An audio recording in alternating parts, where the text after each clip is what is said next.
Good afternoon. And happy St. Patrick's Day. For those of you watching at home, you may or may not be able to tell, there's a lot of green in here today. So, and Pat and I will be celebrating tonight in a very unusual way, in a very special way, which he'll tell you about in a little bit. I am honored to be joined by the woman to my right, who needs no introduction, the Commissioner of the Department of Health, Judy Opersa-Kelly. To her right, the COVID-19 Medical Response Advisor and former state epidemiologist, Dr. Eddie McBresnitz. And to my far left, another guy who needs no introduction, the Superintendent of the State Police, Colonel Pat Callahan. And today we are also joined to my left, and a treat to have her back, Acting Commissioner of Education, Dr. Angelica Allen McMillan. Great to have you.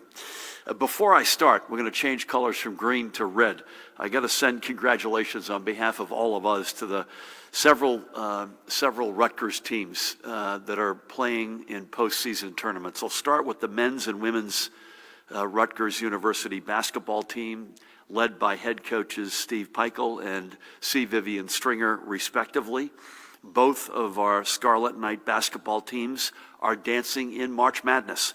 And I know the selection for the Scarlet Knights men's team is especially sweet, signifying their first trip to the NCAA tournament in 30 years. The 10-seeded men will tip off Friday night against 7-seeded Clemson, red on orange, and the 6-seeded women will play Brigham Young on Monday. And if that weren't enough, Pat would want me to remind everybody the Rutgers University wrestling team is also in the NCAA tournament under the stewardship of one of America's great wrestling coaches, Scott Goodale. New Jersey, we were having this conversation earlier, not only is Rutgers one of the better wrestling university sides in the country and has been consistently, but New Jersey is a wrestling capital. So good luck to all of our Scarlet Knights, the coaches, the teammates, the staff, and know that all of New Jersey is behind you. We have to my left, by the way, the Director of the Office of Homeland Security and Preparedness, Jared Maples. Deputy Chief of Staff, Deb Kornavaca, is in the House, and Chief Counsel Paramel Garg, I meant to say up front. Now on to some official business. I have signed an executive order extending for another 30 days the current public health emergency initially declared on March 9th, 2020. As we have noted many times before, unless extended, these emergencies expire after 30 days. Today's action means that we can continue our ongoing COVID-19 mitigation efforts while also vaccinating New Jersey residents as quickly and safely as possible. I want to emphasize that the Department of Health's ability to regulate the distribution of the vaccine especially is linked to the declaration of a public health emergency. Failing to extend the public health emergency would threaten our vaccination effort, just as we expect our vaccine supply to exponentially increase over the next few weeks. And of course, the faster we can get most New Jersey residents vaccinated, the faster we can end this pandemic and get back to normal. Second, at 6 a.m. this Friday, please remember that indoor and outdoor gathering limits will increase to 25 and 50 individuals respectively. Additionally, indoor capacity limits for restaurants, gyms, and health clubs, recreational facilities and arcades, and personal care businesses will move to 50% of their listed capacities. As you head into these businesses or to other indoor settings where capacities are expanding, we remind you that our mask mandate remains in effect. We require everyone, patron and business owner alike, to adhere to our public health guidelines. Just because we are able to take these steps to deliberately and responsibly reopen more of our economy and business community does not mean that this pandemic is over, not by a long shot. I just extended, in fact, the public health emergency because it is not over, because of this basic reality. We must remain vigilant and we must remain smart.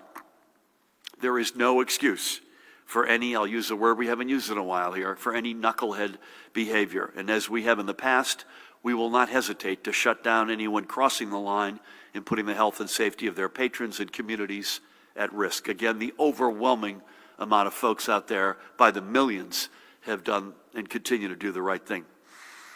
Finally, I'm signing an executive order ending the current prohibition on outdoor interstate youth sports competitions effective at 6 a.m. this Friday. The current prohibition on indoor interstate sports competitions will remain in effect for now. While outdoor interstate sports competitions may resume, attendees will be limited to players, coaches, and officials, and up to 2 parents or guardians per participating athlete. No additional spectators or attendees will be allowed. Additionally, all persons must follow all health and safety protocols for sports activities, which require attendees to wear masks and social distance, and athletes to wear masks when not engaged in activity. And we continue to highly discourage any long-distance travel. But as the weather begins to warm up and the outdoor sports season looks to start, I am pleased we could take this first step. Now, moving on. Tomorrow marks 1 year since all of our schools closed and transitioned to all remote learning. Throughout the past year, the Department of Education has stood side by side with our districts and schools, with students and parents, with educators, and with all stakeholders as they have navigated the unprecedented waters we have found ourselves in. We extended flexibility and understanding to our school communities as they prepared for this current year. We ensured that students who relied upon their schools for healthy meals were not left out. We worked diligently to close the digital divide to ensure that every student had the tools they needed, not just for remote learning, but for a 21st century education. But now is the time for all of our schools to meaningfully move forward with a return to in-person instruction, whether it be full-time or through a hybrid schedule. The American Rescue Plan, passed by Congress, signed by President Biden, is providing nearly $2.8 billion for our schools. Much of this funding is meant to help our schools reopen and to combat the learning loss we know has occurred. I was really honored to be with First Lady Dr. Jill Biden the other day on Monday in Burlington County, Burlington City at the Samuel Smith Elementary School, a really special visit, and I want to shout out everybody in Burlington County and Burlington City for a great job hosting the First Lady, and thank her for again coming. This help is right on time, as it is time for more of students to be active presences in our school and not on black boxes on a Zoom screen. More of them are. As of today, of the 811 public school districts, charter schools, Renaissance schools, and schools for students with disabilities across our state, 142 are currently open for all in-person instruction, and that includes 108,000 students back in their classrooms full-time. Another 534 are open for hybrid instruction. That accounts for more than 843,000 students. And the shift from hybrid to full-time in-person over the past week is the biggest shift we have seen. Some 37 of our local education agencies are using some combination of in-person, hybrid, or all remote learning across their buildings. This impacts about 85,000 students, and many of them, by the way, we know are back in their classrooms in some fashion. And this leaves 317,000 plus in 98 schools who are still, or districts, who are still on full-time remote learning. But again, the overwhelming majority of these students have now been out of their classrooms for a full year. A bright light in Hudson County has been Hoboken, whose public schools have remained open for in-person instruction throughout nearly the entirety of the school year. That's a tremendous accomplishment. I had the honor this morning of calling Superintendent Dr. Christine Johnson and her team, and I thanked her and all the school leaders. I also had a great call with Roseanne Versace, who's the Educational Association president, and thanked her and her fellow educators and support staff and families who helped make that happen. And I also spoke by phone with Mayor Ravi Bala and thanked him for his commitment to working with the city school leaders and families. Throughout the school year, we've had in place strong health, safety, and reporting protocols to mitigate instances of in-school transmission, and those efforts have paid off, as we have had roughly 800 total instances of in-school transmission since August. That's 800 cases, by the way, out of more than 565,000 confirmed PCR positives since August 1st. That's less than 0.2% of our cases over that time. Actually, about 3 out of every 2,000 cases. And over this time as well, the majority of our schools have been open in some capacity for in-person instruction, whether they be fully in person or through a hybrid learning model. Now, as you all know, we are working meaningfully with our educators to prioritize their vaccinations and ensure that vaccinations are available outside regular school hours. I had a good call this morning with Steve Swetsky, who's the NJ.com Executive Director, and we touched on this very topic. And we know, by the way, that thousands of educators were previously vaccinated under our prior eligibility standards, the biggest category of which are folks with ongoing chronic health conditions. We know there are students across our state who have fallen behind due to the burden and stress of remote learning, and it is time to stem this tide before more students fall away. A full year out of their classrooms is not how students move forward or how our world-class extraordinary educators move forward in their professions, for that matter. And let me be clear, we are less than 6 months from the beginning of the next academic year. Come September, it is our complete expectation that every school will be open and every student and educator will be safely in their classrooms for full-time in-person instruction for the 2021-2022 academic year. I will ask, if it's okay, Acting Commissioner Alan McMillan to speak more to our efforts to get all of our students and educators back in their classrooms in a few minutes. Thank you again for being with us, Angelica. Let's get to our, Judy, our numbers if we can. On Monday, we crossed the threshold of 3 million vaccinations. We're now up, as of this morning, 3,143,096 total shots in the arms.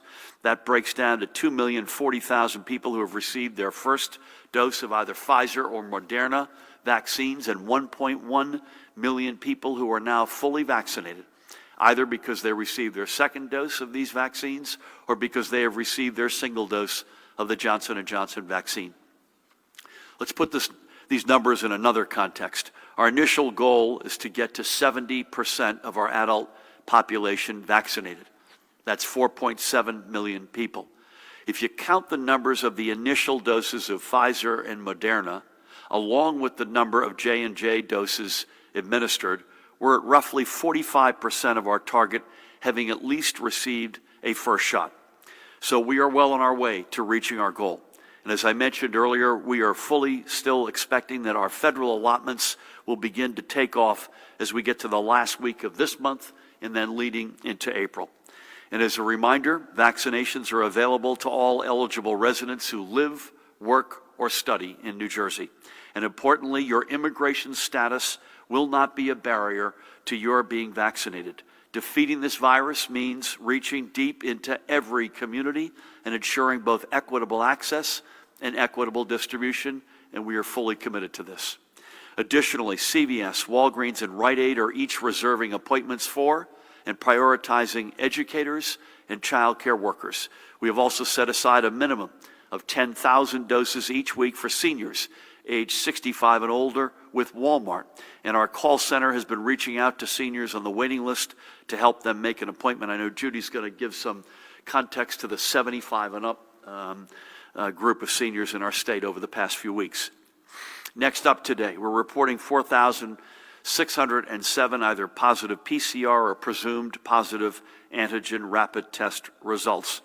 The positivity rate for the 20,626 tests recorded on Saturday was 11.87%. Again, fewer tests. Folks are typically, Eddie and Judy, I think would agree with me, are going out on a weekend day or a holiday to get tested for a reason. They feel like they've got a symptom, they're exposed, and guess what? As we've seen, look at those, the right half of that sawtooth graph, and that what you see every week is weekdays, you're getting 6, 7, 8% positivity, and you're getting into the low double digits, almost like a metronome, every Saturday, Sunday, and holiday. Statewide rate of transmission is 1.05. That's up a little bit. And Judy, I think you and Eddie think that's going to go up a little bit from there in the next few days. In our hospitals, total number of confirmed patients and PUIs remains under 2,000. That stood at 1,895 as of 10 o'clock last night, 1,782 of whom were confirmed. ICU population 407, 231 ventilators in use. Throughout the day yesterday, 246 patients, live patients, left, 265, I've got 285, 265, my bad. New positive admissions were reported. Our hospitals reported 21 inpatient deaths yesterday. Again, none of those are confirmed, so we're comparing apples to oranges. I would just call time out here and say, Judy, total hospitalizations, ICU, ventilators, flow in, flow out, sadly, losses of life, down meaningfully from January, but sort of stuck in a range over the past couple of weeks. We've seen that nationally. We expected it in New Jersey, and we're living it. And so the hope is with the variety of variants, and Judy will go through the variants in the state, that those numbers don't break up out of that range. We'll take staying in the range, although that's still far too many people being admitted and God knows far too many people passing. But we've got to watch this like a hawk to make sure this does not break out and up from that range. Today, with the heaviest of hearts, we are confirming another 38 confirmed COVID-related deaths. That brings our confirmed total to 21,530. The number of probable deaths has been revised to 2,515.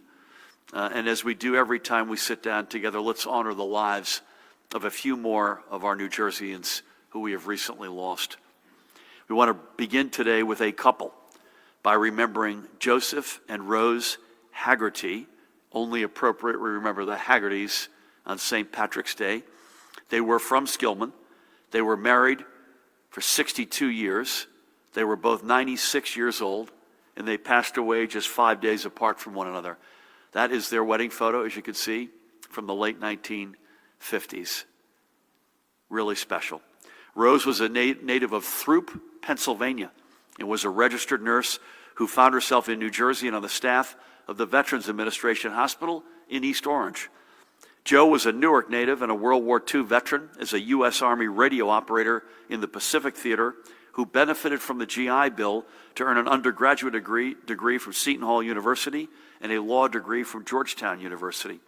After law school, he returned home to New Jersey to join a law firm in Jersey City, then went to work as an in-house counsel for Liberty Mutual Insurance before ultimately opening his own practice. He was an authority on workers' compensation law. Rose and Joe met after being set up on a blind date. They settled in Maplewood and South Orange as Joe's law career took off, including service as the municipal prosecutor for the city of Orange. And Rose took on a new career too, managing Joe's law office and serving as his legal secretary, a professional partnership that lasted more than 20 years. They moved to Skillman 12 years ago to be closer to their 3 grandchildren, Joseph II, Caroline, and Charlotte. And they leave them as well as their 2 daughters, Mary, who's in Boston, Rose is in New Jersey, and Rose's husband, Daniel.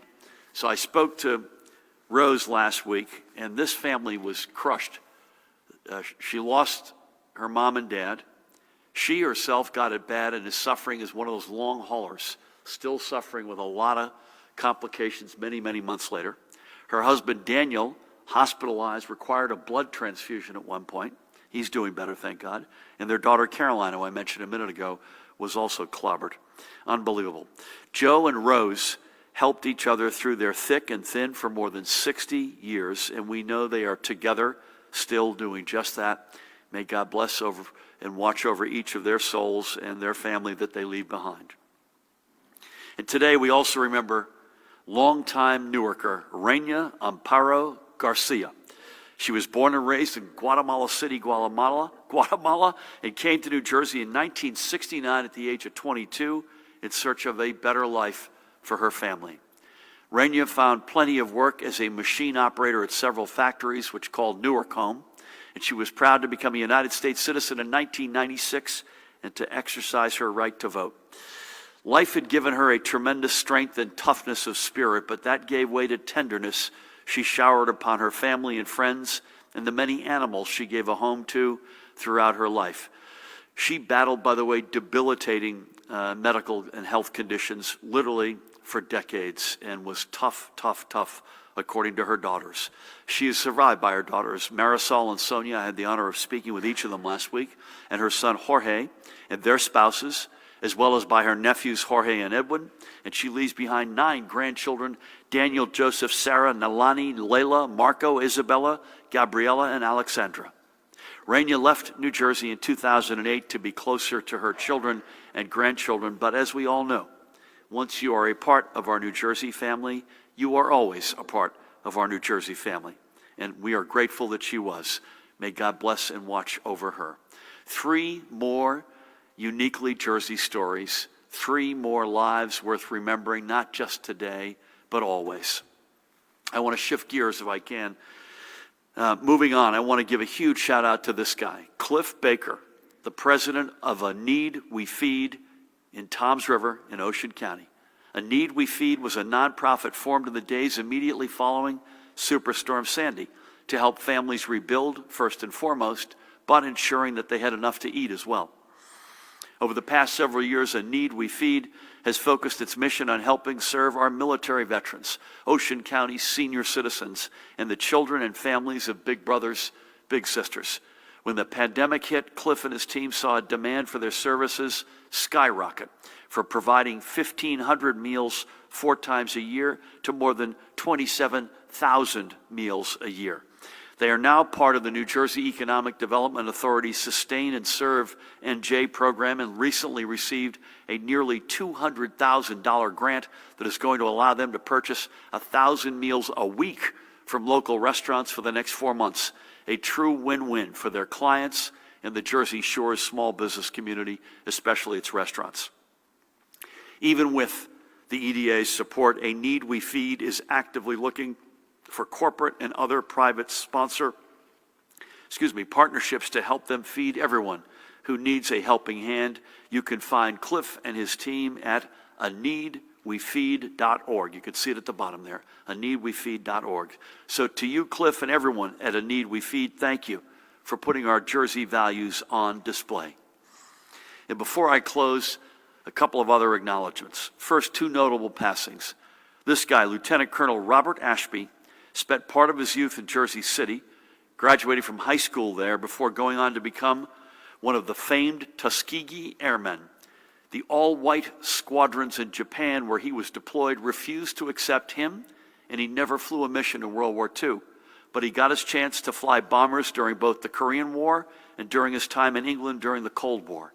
He remained a member of the United States military until retiring from service in 1965. And then he embarked on a more than 20-year career in private aviation. He died in his home in Arizona last Friday at the age of 95.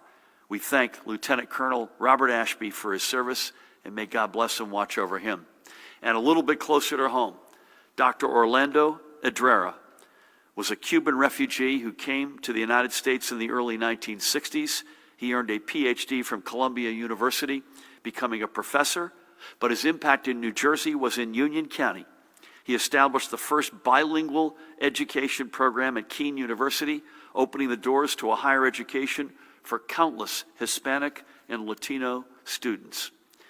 Dr. Edrera would later serve on the Elizabeth Board of Education as a 2-term member of the Elizabeth City Council and as a member of the New Jersey State Board of Education. He held many titles, but mentor and friend are his legacy, including mentoring our friend, Assemblywoman Annette Keano, who brought Dr. Edrera's passing to my attention and our attention. We have lost him, but we have not lost his legacy, and may God bless and watch over him. Next, I want to give a shout out to the crew at, and I will put on my best radio voice here, WMSC-FM, the voice of Montclair State University, which took away the honor as the best college radio station in the entire United States at the 81st Annual Intercollegiate Broadcasting System Media Conference and Awards. So to General Manager and Faculty Advisor Annabella Poland and Station Manager Josh Tirado, a member, by the way, Josh, in the class of 2021, and the entire team at WMSC, congratulations.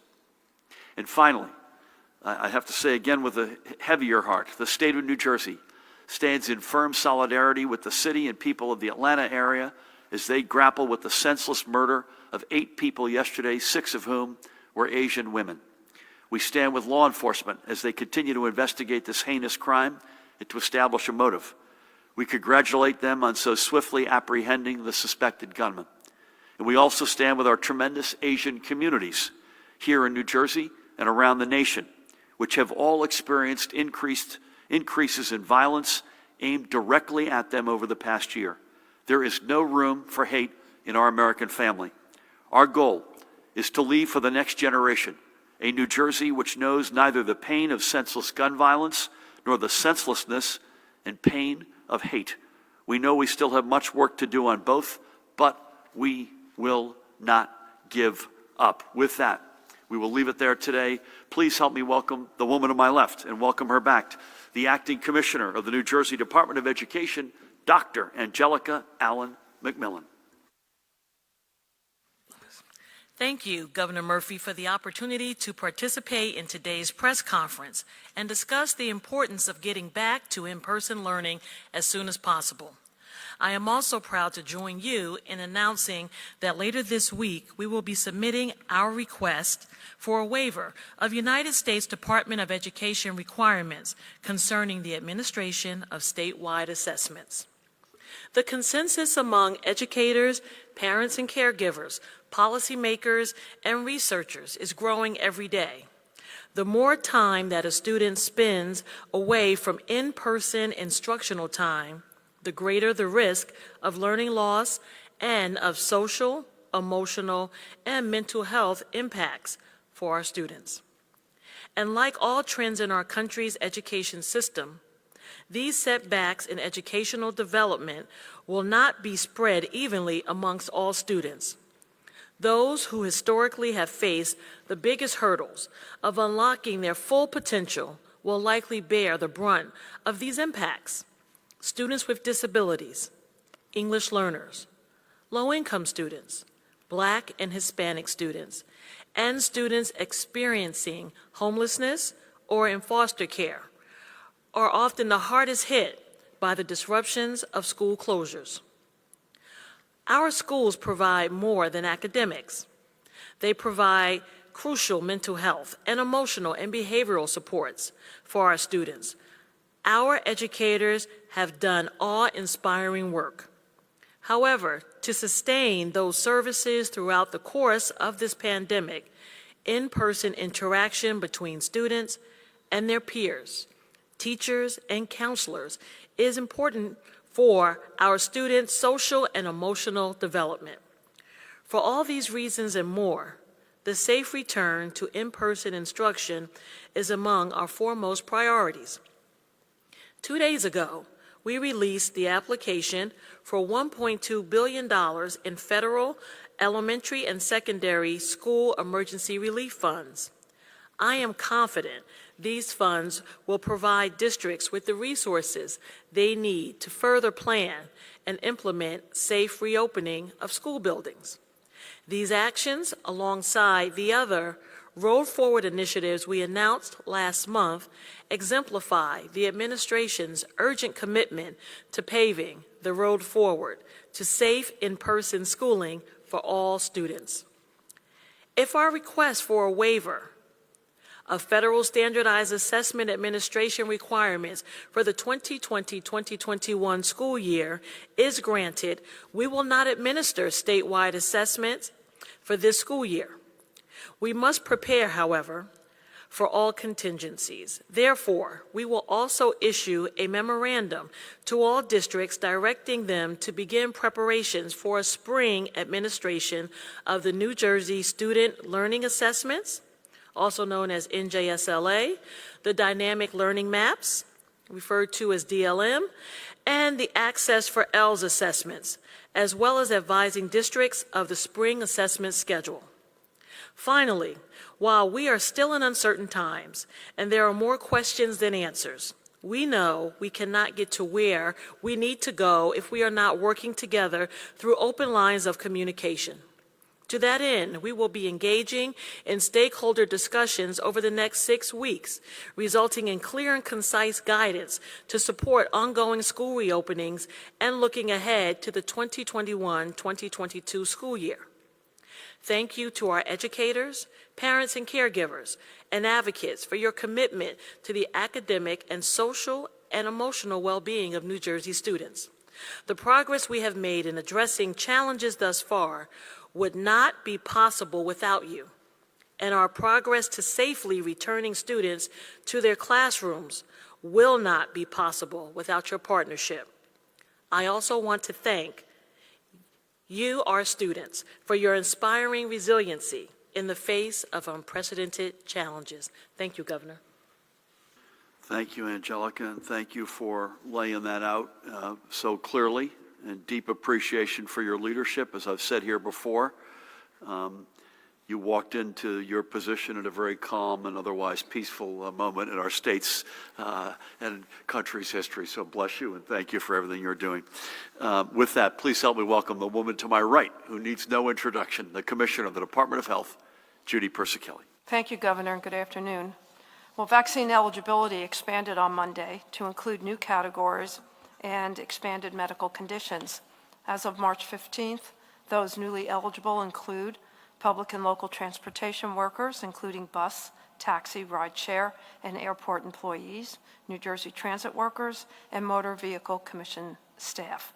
Public safety workers who are not sworn law enforcement or fire professionals, including probation officers and fire safety inspectors, are included.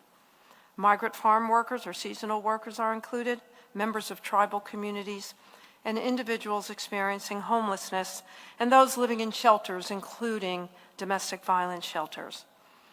Additionally, those with the following conditions, which might increase risk for severe illness, are also included: asthma, cerebrovascular disease, cystic fibrosis, hypertension, immunocompromised states, liver disease, overweight, pulmonary fibrosis, thalassemia, and type 1 diabetes mellitus. The department started a special 2-week focus on vaccinating individuals 75 years and older. We did that because our main goal through our vaccination program will always be, first and foremost, to prevent morbidity and mortality. And those individuals that are 65 and older account for 80% of our mortalities. Those 75 and older are clearly close to 50%. So since the last week of February, the percentage of individuals 75 plus who have received at least one dose of vaccine increased from 33% to 58%. We will continue this program until we reach 70%. Also, we recently expanded this effort to include a special focus and push to vaccinate those 65 and older. That age group accounts for about 33% of our mortalities. Our call center, I'm happy to report, is fully operational, and they have helped 36,000 individuals register for vaccinations, and they have made 14,000 appointments. So we're all excited about more individuals getting vaccinated, but we must also continue to practice important public health efforts that help us reduce the spread of COVID-19. Wearing a mask, physically distancing, washing our hands, avoiding large gatherings are important steps we can take to slow the spread of the virus. We need to be especially vigilant given the variants of the virus we are seeing here in our state. Right now, there are a total, and this is a sampling, of 209 CDC variants of concern cases reported in New Jersey. 206 reports are of the B.1.1.7 UK variant. We have 2 reports of the P.1 Brazilian variant, and we have 1 report of the B.1.351 South African variant. The UK variant is the most common variant that we're seeing in New Jersey, and we are closely monitoring the trajectory of COVID-19 in the UK because it is now the dominant strain in that country. An important component to containing the spread of COVID-19 is robust testing. Testing helps us determine levels of community spread in the state, which is vital to informing reopenings. Testing is available to everyone in the state, and it's especially important to get tested if you're experiencing any symptoms at all: fever, cough, shortness of breath, chills, a sore throat, muscle pain, shivering, headache, or new loss of taste or smell.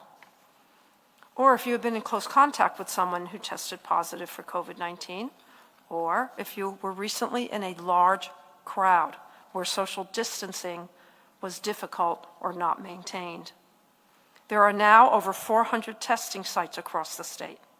So please visit covid19.nj.gov to find a testing location close to you. Getting tested and following public health precautions is vital as we are seeing some increased COVID-19 activity in our state. The Central West region has joined the Northwest in sliding back to orange on our Cali score. Our Cali score, as you know, measures COVID-19 activity levels. Every region, besides the Southeast and Southwest, have shown some backsliding in the last few weeks, primarily driven by increasing case counts. We continue to make updates to the data presented on our COVID-19 dashboard, which is also available at covid19.nj.gov. Later this week, we expect to post a new dashboard that will provide case, death, and hospital discharge data broken down by municipality, race, ethnicity, age, and gender. Currently, the dashboard only provides cases and deaths by zip code, with no demographic information. This new dashboard will offer more perspective on who is being impacted in our state. The department is also monitoring the Ebola virus disease outbreaks in the Democratic Republic of Congo and Guinea. The risk of Ebola in the United States is extremely low. The outbreaks in the DRC and Guinea are centered in remote areas of those countries. As you remember, I shared this with you out of an abundance of caution. The CDC has directed travelers through funneled airports, which includes Newark Liberty Airport. The Department of Health has issued guidance to our local health officials to monitor travelers based on their risk levels. Local health departments right now are currently monitoring 21 very low-risk travelers. The department has also sent guidance to healthcare providers and hospitals to remind them to review their CDC infection prevention and control guidances, continue to ask about international travel as a routine part of patient triage, assessment, and review, and to review Ebola preparedness plans and PPE recommendations and inventory, and also to notify their local health departments immediately by telephone if they suspect a patient is at risk for Ebola. Moving to my daily report, as the governor shared, our hospitals reported 1,895 hospitalizations with 407 individuals in critical care. That has remained steady over the last 2 weeks. There are no new reports of multi-system inflammatory syndrome in children. Cumulatively, we have 106 cases in our state. At the state veterans' homes, there are no new cases among residents, and at the state psychiatric hospitals, there's one new positive case at the Ann Klein Hospital. As of March 13th, in New Jersey, the positivity was 11.87. The northern part of the state reports 12.46, central part of the state 12.45, and the southern part of the state 8.97. So that concludes my daily report. Stay safe, continue to mask up, socially distance, stay home when you're sick, get tested, and remember, for each other and for us all, please take the call and download the COVID alert. Thank you. Judy, thank you as always. Just to underscore something that you mentioned, a whole group of populations became eligible on Monday. And again, we continue to have a supply-demand imbalance, there's no question about that, but that will get fixed and begin to get meaningfully fixed probably in a couple of weeks. So getting folks eligible to allow them to, A, to have peace of mind, and B, to get them registered and know that that's happening in advance of that supply is something that we've always thought is a sensible way to do this in the context of the supply-demand imbalance. We know there are groups who are eligible a week from Monday, March 29th, who would have liked to have been eligible this past Monday. We get that. We understand it. These are very tough decisions. But remember, folks, it is a week from Monday. And because the supply, it's not a coincidence, because it's our best guess that in that week, the week of the 29th, we'll begin to see the supply dynamic change meaningfully. And so to the group of folks who are eligible in that week, I would just say it is quite possible you'll get your appointments a lot faster from the 29th to your appointment date because of a big increase in supply than folks who were eligible as of this past Monday, who are still dealing with an incremental increase in supply. So I would just say to everybody, these are tough calls. We get that you're anxious. We understand it.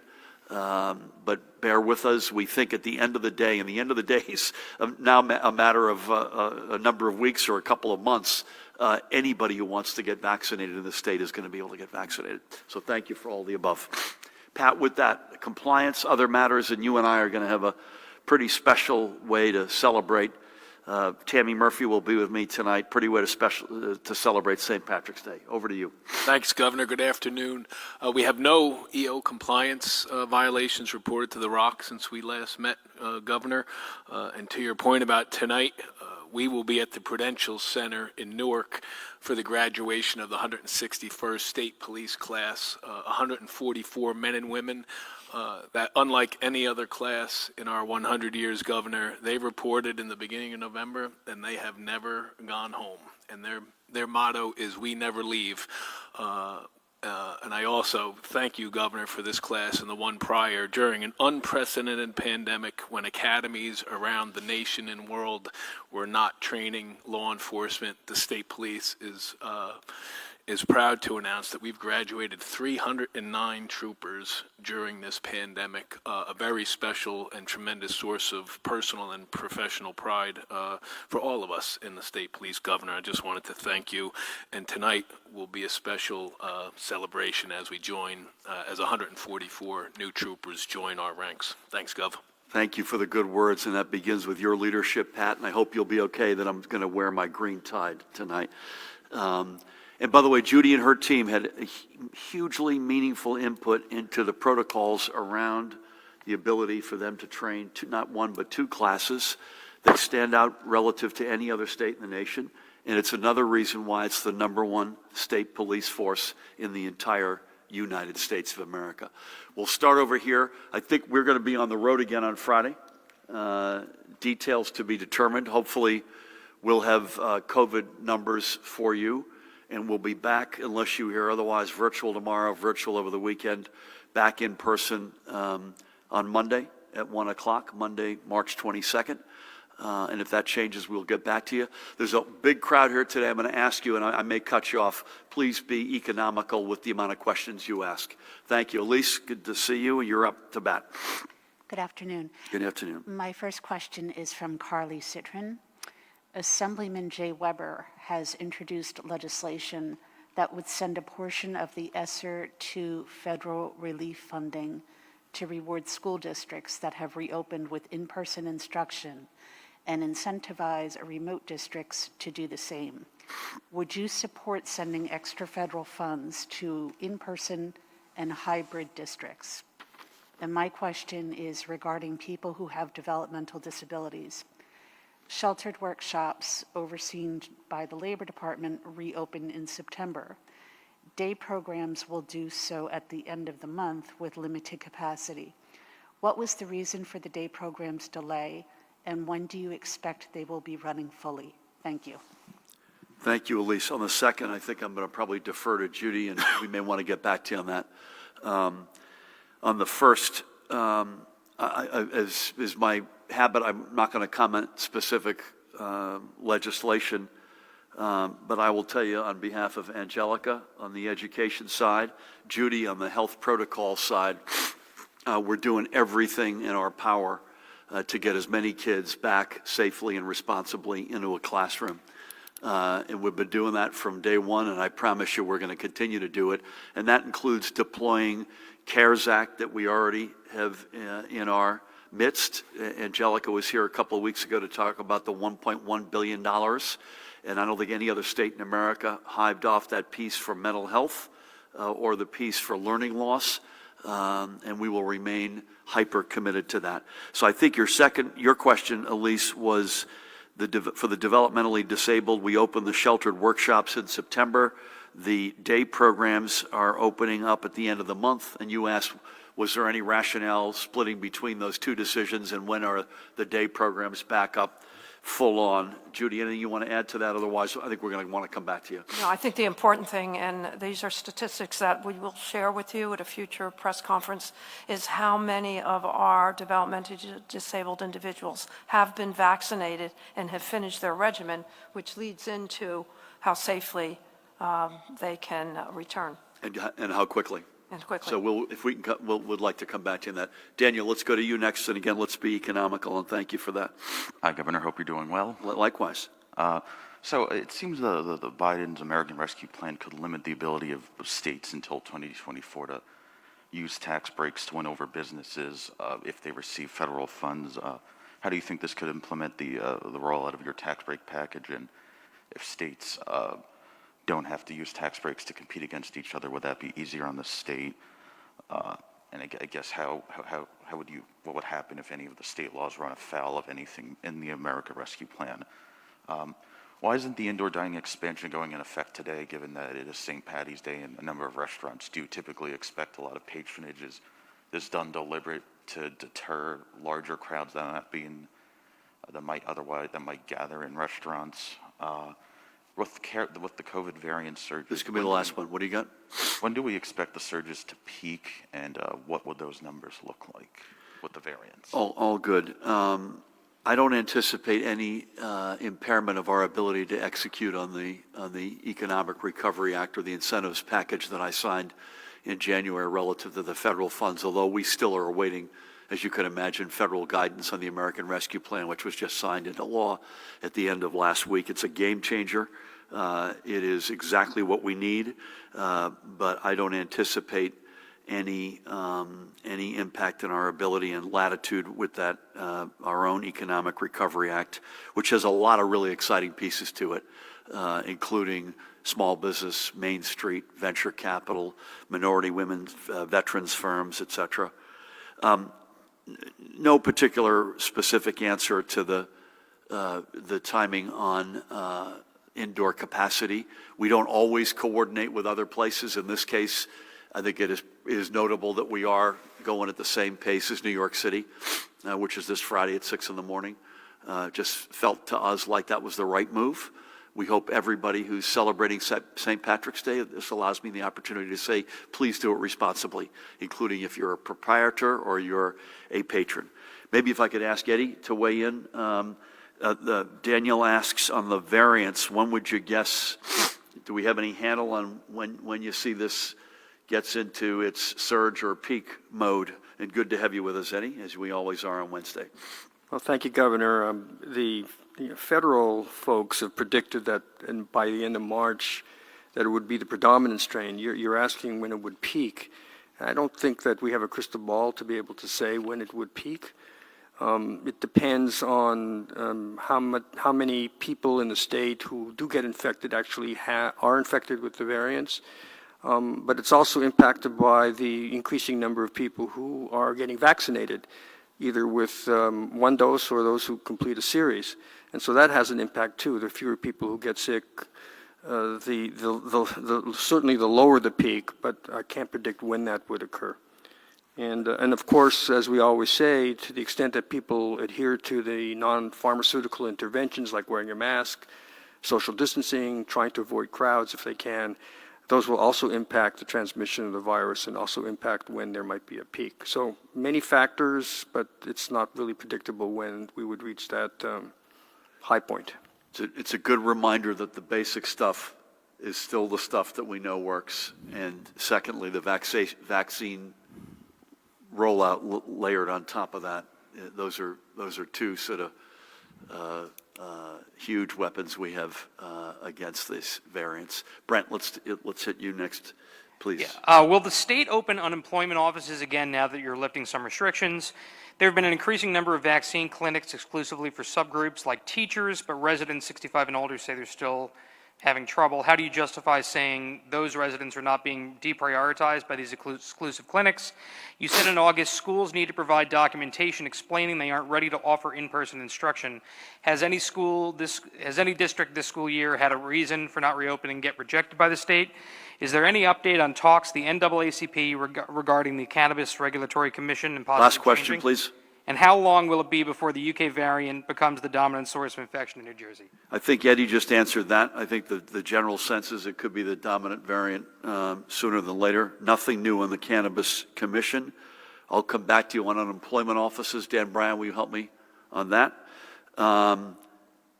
In-person instruction, your question, if you could return, Matt, Councilman, I should say, Matt Stanishi. Did any district put forward a reason that was deemed to be not valid? Is that the question? You said in August, that they had to provide documentation explaining. Has any district this school year had a reason for not reopening get rejected? I think we want to come back to you on that. Is that okay with Angelica? I think we got to come back to you on that because there's 811 of these that we have. So I don't want to make a statement and overstate the case. And the question again on vaccine clinics, is that how do, just if you could repeat that, how can you have clinics and at the same time say you're not prioritizing people?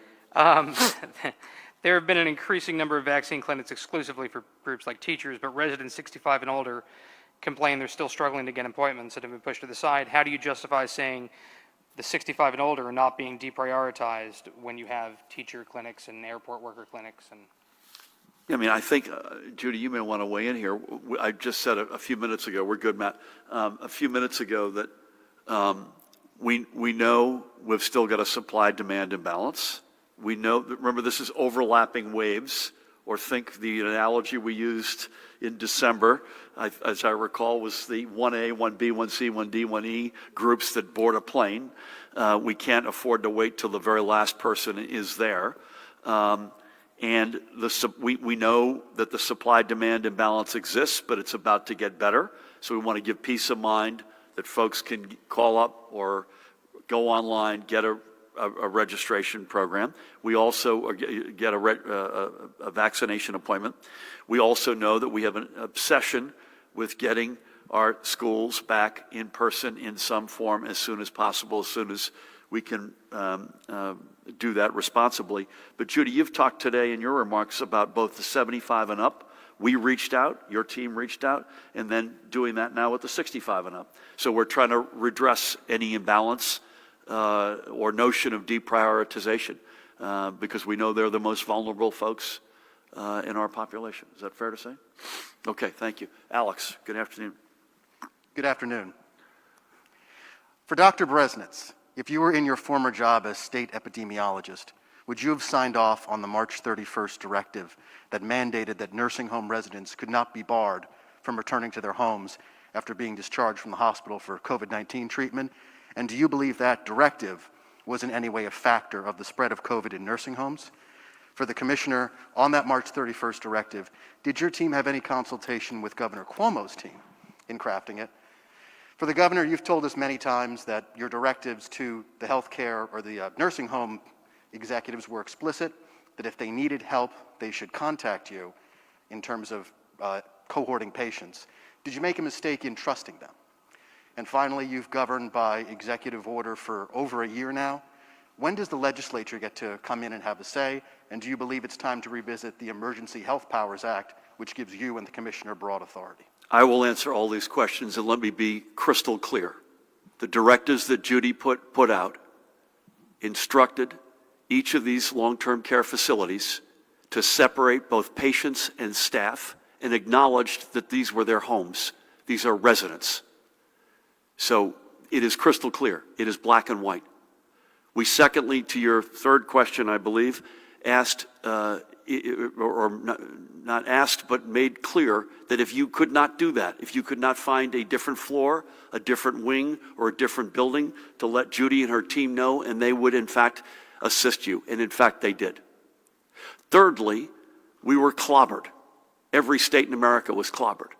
We mourn every loss of life, but in the middle of this, Judy had the courage to hire a completely independent firm to come in and hold up a mirror to us and tell us where our shortcomings were, what executive orders needed to be put in place, what laws needed to be both passed and signed, and we've made enormous progress in that respect. Were there operators who attested in one way and acted in another way, contrary to our orders and the directives that Judy put out?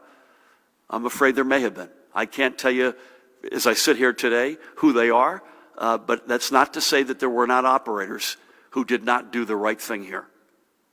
Thank you. You good? Thanks.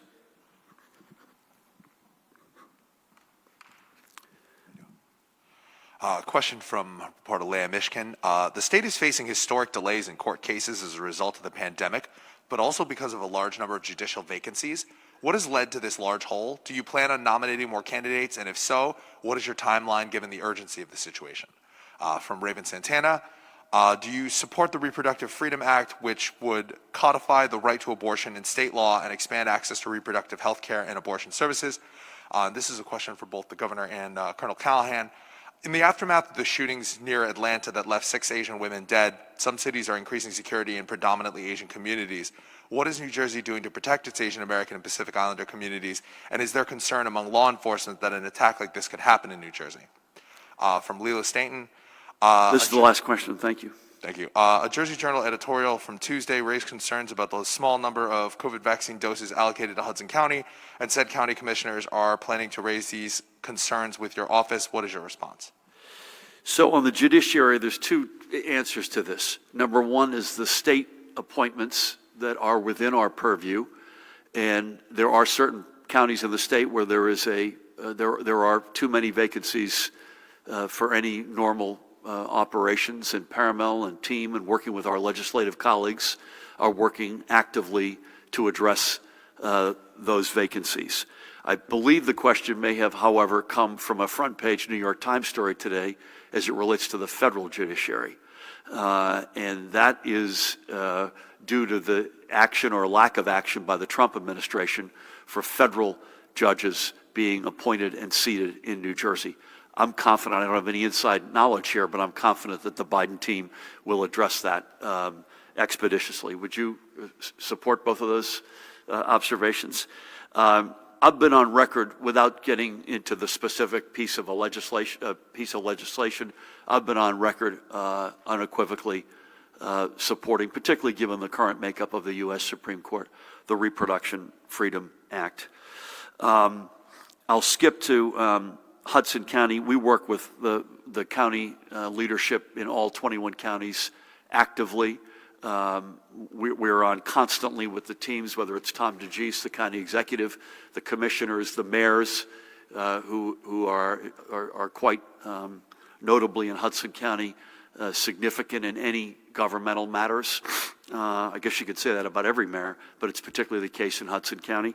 And we're working with them. We want to get Hudson County to be as strong as possible, and they deserve it, and we're working with them. Pat, I would say that on the one hand, we don't talk about security matters, which is true, but on the other hand, sort of echoing the comments I made in my remarks earlier, we are concerned, and we're concerned about certain communities being, and this has not just been the Asian or AAPI communities in our state, but we've seen other examples of it. And we saw some nasty behavior that would be, sadly, in the anti-Semitic variety. And so I would just plead that we all please not try to take the easy, divisive us versus them route, but let's remember we're all in this together. We may be the most diverse state in America, but we have overwhelmingly more things in common than that which separates us. Any other you want to add? Thanks, God. I would just add that myself and Director Maples, we're on at least twice a week with law enforcement executives around New Jersey. Tomorrow morning at 9:15, that'll happen again, where we will stress, although no credible threat with Passover and Easter or to our Asian community, no credible threat, that heightened awareness and heightened vigilance just become a part of law enforcement's day-to-day operations. It is active shooters and homegrown violent extremists are what keep most of us up at night. Thanks, Gov. In fact, part of my comments tonight for the graduation are about this notion of not just the hard science of law enforcement, but finding common ground and deepening law enforcement community relations, which I think New Jersey wears overwhelmingly as a badge of honor. We just got to make sure within the community that there is also that deepening of relationships. So thanks for that. Dave, over to you real quick if you could, please. Thanks, Governor. With regard to the request for a waiver for the assessment tests, the Biden administration a couple of weeks ago said no waivers would be given. So can you please explain what the deal is with requesting one? And Governor and Commissioner, why do you think a waiver is a good idea? Please explain why it's important. State Senator Kristen Corrado is urging you to release guidance that would allow school districts to begin planning for graduation ceremonies for the class of 2021. We couldn't do that last year because we didn't know what was happening with this pandemic. And so that was an issue. What's your feeling about this, Governor? Do you think that's coming sooner than later? Can you do this, in the next couple of weeks? Final question. We've given out more than 3 million shots. April 1st, New York will no longer require quarantining people when they come back into the state. Are we thinking about doing the same kind of thing here, the same policy change? Thank you. So I'll start, Angelica, and or you, Judy, or Eddie, come in here. Let me go to Senator Corrado's point. Yeah, that's on the list of things that we are in the intermediate term horizon, and God knows we would like to have something that comes close. Angelica, I would assume, and Judy would be in violent agreement, something that comes close to a normal graduation, but we're not there yet. But that's something I think you can expect that we'll be looking at and working on as expeditiously as we can. I think it's a question, so I don't want to put words in your mouth. Sooner than later, the quarantining reality is going to change. I can't tell you when, and I don't think we know yet, but whether it's April 1st with New York, I can't say. But when you look at positivity rates around the country, please don't go to Brazil or South Africa right now.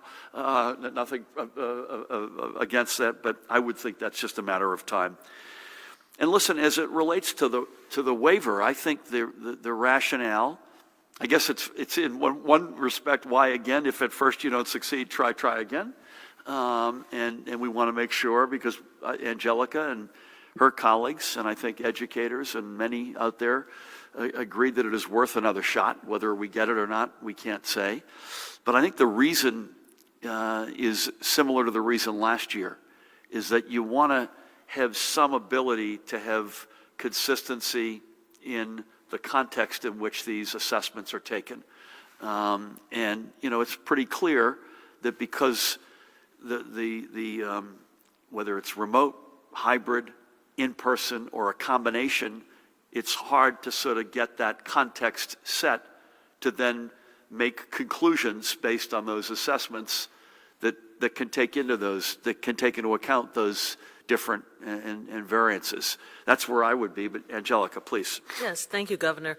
So our process to request the waiver was initiated before the Biden administration released their stance on the waiver process. And there is language that allows for the opportunity to request a waiver of the administration. So we are pursuing that narrow window, and we believe that our plan is a strong plan that does address the tenets of the guidance that was provided. So that is the sequence that helps to bolster our case.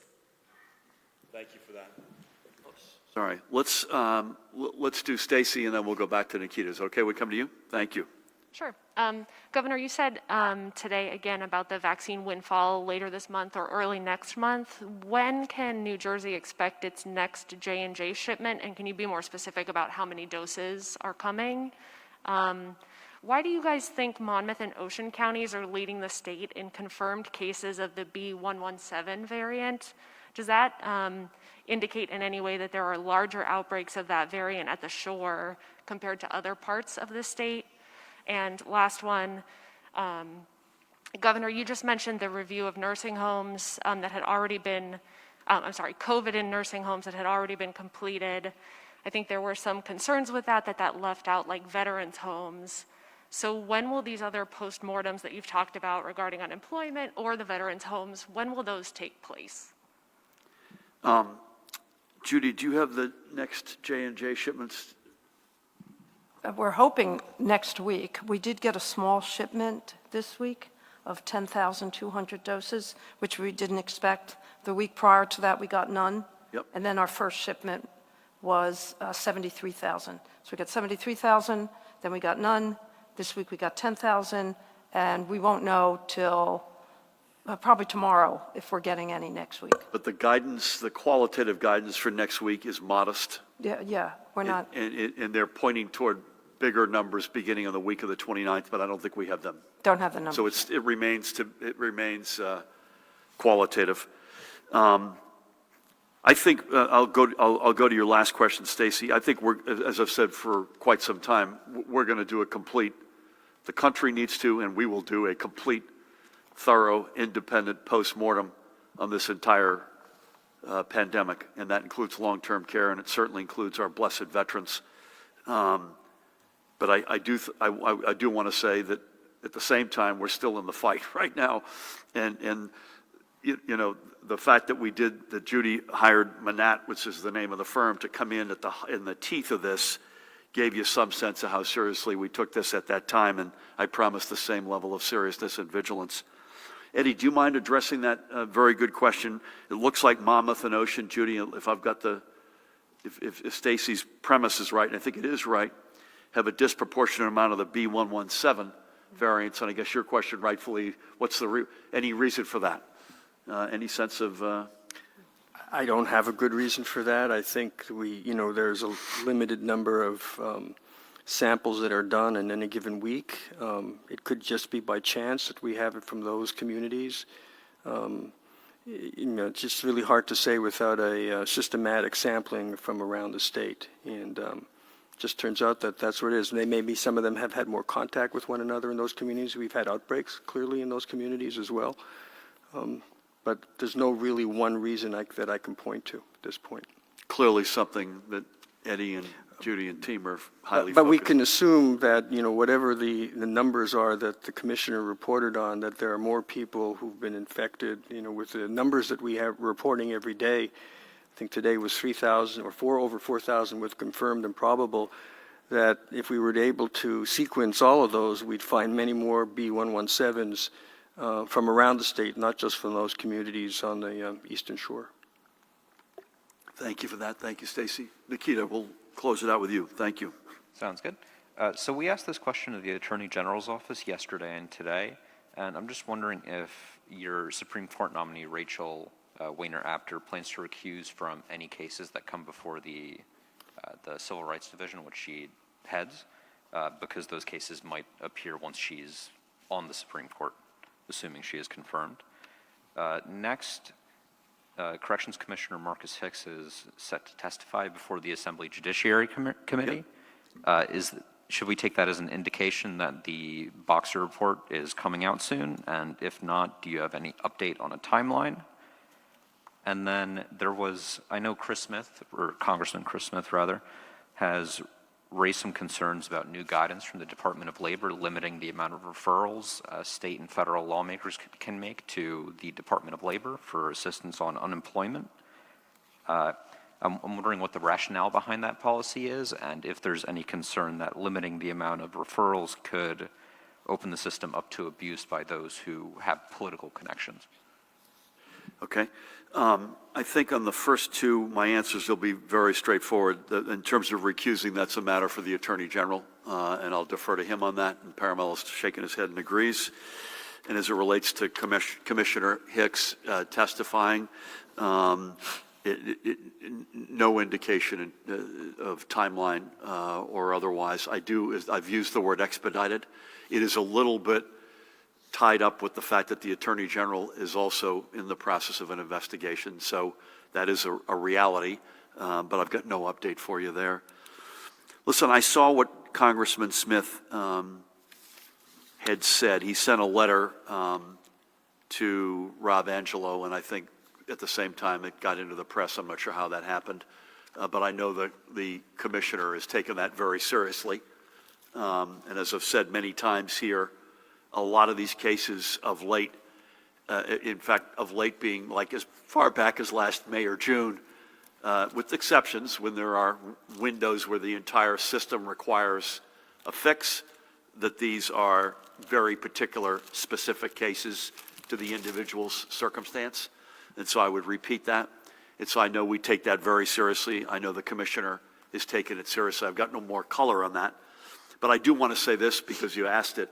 At the same time, I want to remind everybody that, and I've found over the years, my years in this office, I've found a decent amount of common ground with Congressman Smith. He voted against the American Rescue Plan. And so what does that mean? That votes against the $1,400 checks that families receive, many of those families with folks who have been unemployed over the past year. That's a vote against extending unemployment insurance and benefits to folks who have lost their jobs, and all the other realities that go with that American Rescue Plan. Educational funding, money to keep frontline workers in their jobs delivering services, folks who are behind on rent, mortgage, utilities payments. He voted against all of that. So I would just say both of those statements are true. We take his letter very seriously. The commissioner, I know, is following up. But when the bell was rung in terms of standing up for working families in this state, he voted against that. With that, I'm going to mask up. Top of the morning to everybody. Happy St. Patrick's Day. I can say this, I don't think I need an executive order, Callahan, but everybody's an honorary Irishman today. Beginning with the likes of Persa Kelly and Bresnitz to my right. Thank you, Judy and Eddie, for everything. Angelica, likewise, great to have you with us. I love your mask, and thank you for being here and everything you and your team do. Pat, I'll see you tonight. Jared, Paramel, Dan, a cast of thousands. Again, so we're in, I think, a couple of more weeks of sort of an interregnum. Vaccine supplies going up, but modestly. The variants, Eddie, are with us. We got to be very vigilant. We're taking steps to open up some things responsibly, whether it's indoor dining and indoor activities or outdoor interstate sports, acknowledging not just the physical health challenges, but the mental health challenges, especially for our kids on the one hand and our seniors and residents in long-term care on the other. I think, again, if you're looking for sort of plus or minus guidance, Easter is what's Easter? The 4th, I believe, of April. I think it's the week before, which is Holy Week for those who observe, or the week after, right in Passover season. We're going to see a quantum increase in vaccines. And again, the folks who have been added as of Monday are still in that supply-demand imbalance. So they're still going to have, and we understand it, there's going to be frustration here getting that appointment, and it's probably not going to be tomorrow. It's going to be at some point. But the combination of adding more communities on the 29th of March with that increase in supply, you may well have the phenomenon that group is getting in to an appointment mode a lot faster from their go date than the group that have come on the 15th. And as Judy said, we're going to continue to do everything we can to reach out to the seniors and the other most vulnerable of our residents, where we know, based on fact, not speculation, where the virus has taken its heaviest toll. So with all of that, Aaron Gobra, God bless.